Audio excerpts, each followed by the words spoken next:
তোমাদের ছেলে কেমন রেজাল্ট করলো? ওই তো, হ্যাঁ বাবা খুব ভালো নাম্বার করেছে। ওর বাবা আসলে লকারে তুলে রেখেছে, বুঝছো, খুব ভালো নাম্বার পেয়েছে না। হ্যাঁ, যদি চুরি হয়ে যায়। পেয়েছে তো 100-তে সব 100ই পেয়েছে, এক নাম্বার এদিক ওদিক হয়। মন্টুর মেয়ে তো ফার্স্ট হয়েছে। ওসব প্রথম প্রথম কিছু না, ওসব টুকে পাস করেছে। হ্যাঁ, টুকে পাস করেছে। ওই যে ঘরে ওর মেয়েটা পরীক্ষা দিতে বসেছিল না, ওই ঘরে আমার ছেলেও পরীক্ষা দিতে বসেছিল। হ্যাঁ, টুকে পাস করেছে। রাত দিন ফোন নিয়ে ওই পাড়ার মোড়ে ছেলেদের সাথে ঢলাঢলি করে, পড়তে বসে কবে যে ফার্স্ট হবে। আমার ছেলে না এত ভালো পড়াশোনা করে, তোমার কি বলি দিদি।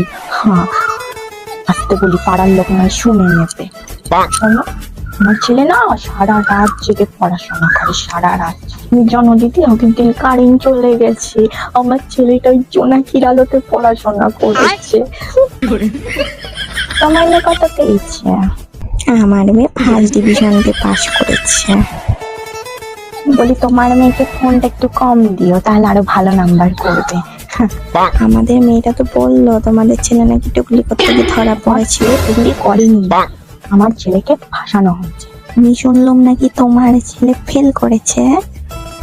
ফেল করেছে তো কি হয়েছে তাতে? ফেল করতেই পারে, ফেল না করলে কি শিখবে? হ্যাঁ, কতবার মানুষ ওপর থেকে নিচে পড়বে, তারপর তো উপরে সিঁড়িতে উঠবে নাকি? ওগুলো সিঁড়ি থেকে পড়েছে, আবার সিঁড়িতে ওঠার জন্য নতুন করে। ওগুলো তোমরা বুঝবে না। আসলে সবাই তো টুকে পাস করে, আমার ছেলে টুকলি করে না, তাই জন্য পাস করেনি।